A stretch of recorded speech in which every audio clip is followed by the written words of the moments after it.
I'm making this video for a young man named Andre who's currently struggling with drug and alcohol addiction. And he was kind enough to leave a comment on one of my posts on how I beat my own addiction. And what he says, I'm struggling with alcohol addiction and abusing drugs, and I'm looking to you as motivation to quit this draining lifestyle.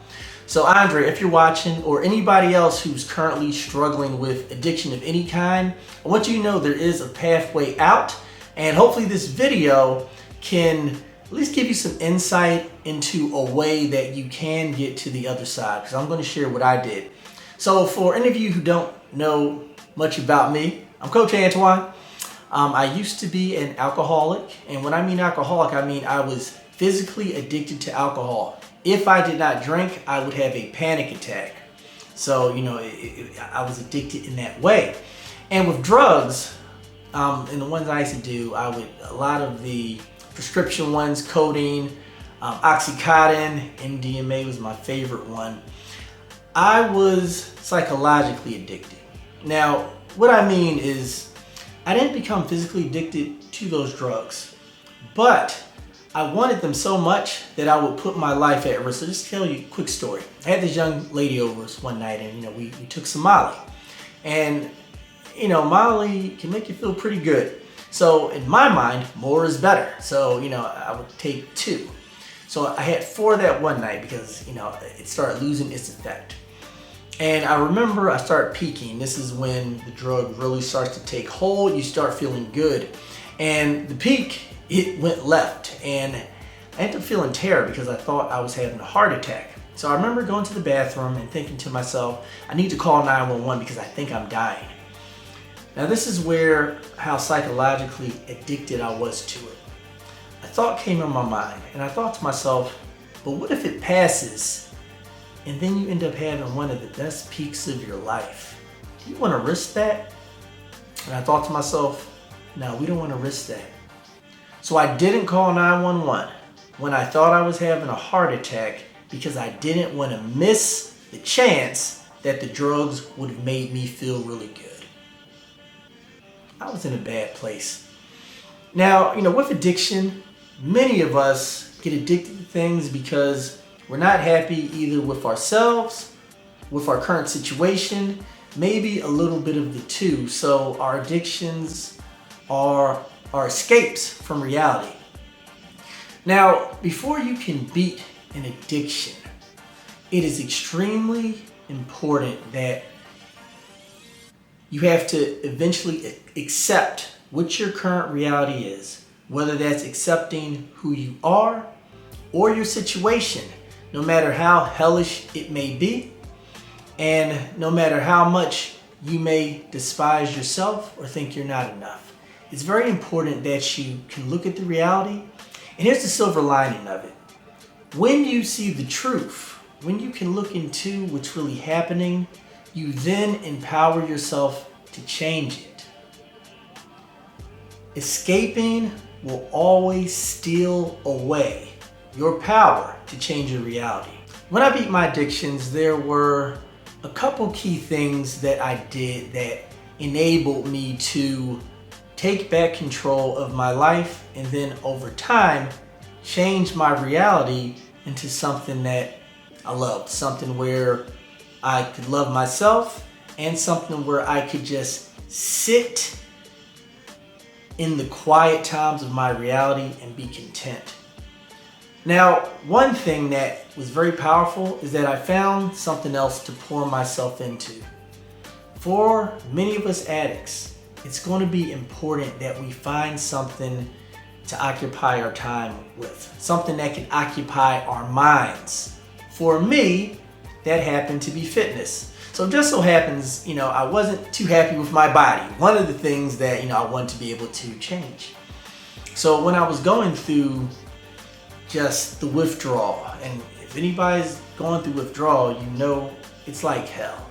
In the beginning, you're having flat out panic attacks that seem to come out of nowhere. You feel like you're dying, but you can't escape because it's in your mind. Like, I thought I was going crazy. So you have that happening. And then when the panic attacks start to subside, for me, there was then just anxiety always in the background of my mind. I remember I would wake up feeling good, and then I would remember that there's something not right happening that I'm not remembering. Anxiety, I would feel it. And I was irritable. I felt this way for months. So to take my mind off of that, fitness is what I poured myself into. Now, it didn't mean that the anxiety faded, and it didn't mean that I also wasn't irritable. But if your mind has something to focus on, it makes it easier to weather that storm. Now, I'm going to go as far as to recommend that if you are trying to beat an addiction, Andre, pour yourself into fitness. There's so many benefits from it. One thing is if you focus on transforming your body. Now, from your picture, it doesn't look like you're in bad shape, but give yourself a goal. Try to get yourself to another level of fitness. By doing that, it is going to force you to do things you aren't currently doing, to do more. It's going to occupy yourself. And if you are busy focusing on improving your body and your health, then that gives you less idle time to put into drugs and alcohol. So this is something that I highly recommend. And you are going to learn so many things by improving your body. And this is not just an on the surface vain thing. It quite literally changed my mind, how I felt about the world and the ability and power I have to make myself what I want to be. Because you're going to learn discipline. All right. You are going to learn how to put off instant gratification.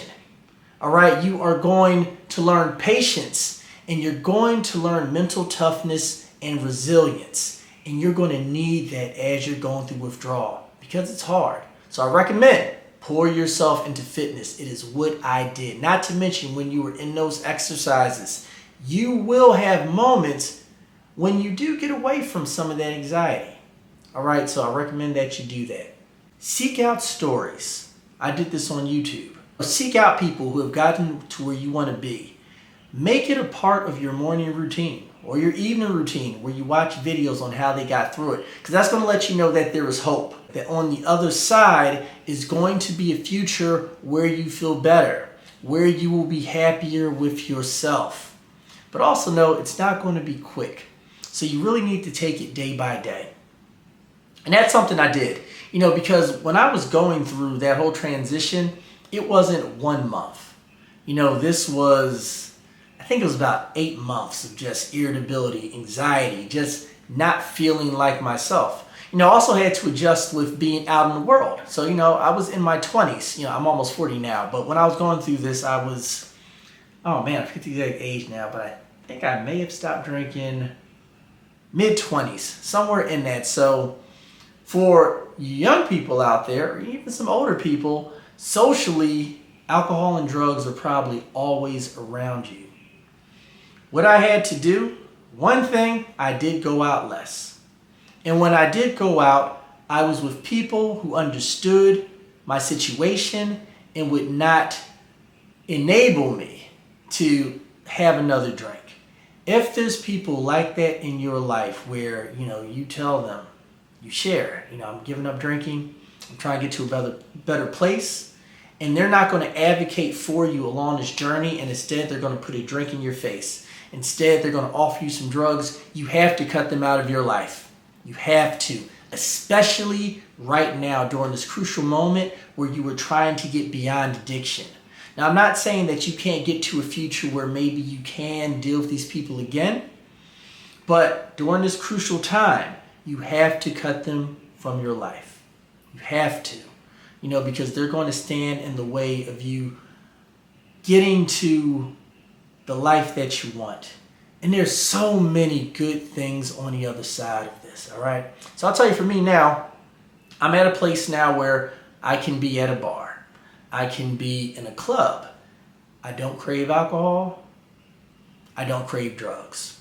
Maybe once in a while I might think to myself, it could be nice to be tipsy, but it's not enough where I can't now enjoy those people and those circles and those experiences. But when I first stopped though, it was crucial that a lot of things changed, because you're going to be under a lot of stress when you very first quit.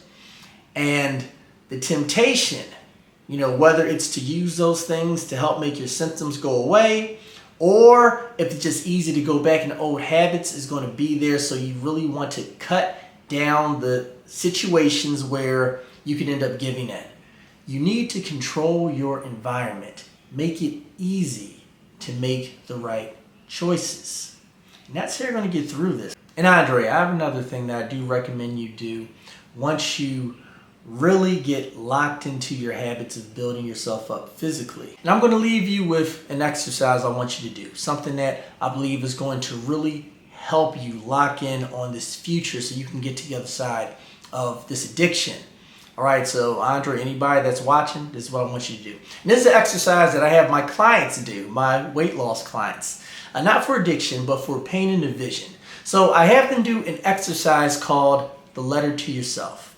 Now, what I want you to do is take out your phone and I want you to record yourself speaking as if you were at your goal already. So I want you first to talk about how you beat addiction and how this has improved your life physically. So I want you to take out your camera and say, all right, Andre, we did it. It's been 9 long months. And because I've quit alcohol, and I've been able to pour myself into making myself more fit and more healthy, I'm now in the best shape of my life. Maybe you're like me, you had high blood pressure. My blood pressure has improved. I'm more confident now. You want to talk about how quitting alcohol improved you physically. And then you're going to talk about how your life is going to be with your relationships. All right? Now that I've beat alcohol, or it's been 10 months since I last had a drink or a drug, and my relationships are better than ever. You found a partner, all right? Maybe you got married, maybe you have a lovely wife, girlfriend, whatever it is, who makes you happy, and you are able to be the best version of yourself to make her happy. Maybe you're able to be there for your family now. Speak about the benefits that will come from that. And then lastly, I want you to talk about how your life will be better to the world, because we're here to be of service, all right? That is one of the best things a person can do. When you have a job, you're of service. When you start a business, you're of service. And I want you to talk about how you are to be of service now that you have quit the alcohol and you quit the drugs. Maybe you built yourself $1 million business that helps millions of people because you've done that. Maybe you've gotten a promotion and you bring up everybody around you. Film that video. Talk about those 3 areas of your life, and then what I want you doing every morning is replaying it back to yourself, and I want you to watch it. That's going to be your reason why. That's going to be the thing you are going to achieve if you can get through the hell of being able to get past your addiction, because heaven's on the other side and you can get there. All right. So to Andre or anybody else who is struggling with addiction, I hope this was helpful. And don't be afraid to ask for help. That's going to be another important thing. A mistake that I made is that I kept it to myself. I was able to get to the other side, but things can be easier, when you share. And share with people who you know are there for you. A helping hand can really ease the load. Even if that's reaching out to your coach here, all right? So, if you want, you can message me over on Facebook. My name's Antoine D. Lindsay. I'm a weight loss coach, but since I am a coach, I'm here to help people, all right? So let's see what I can do. You can find me also on Instagram. My name is _modern sapien. You can try TikTok, but I don't like their messaging system there. But if you're on there, same username. And of course, you can leave a comment on any videos I make on YouTube. I'll try to reply to them all. I appreciate you. You have a great day.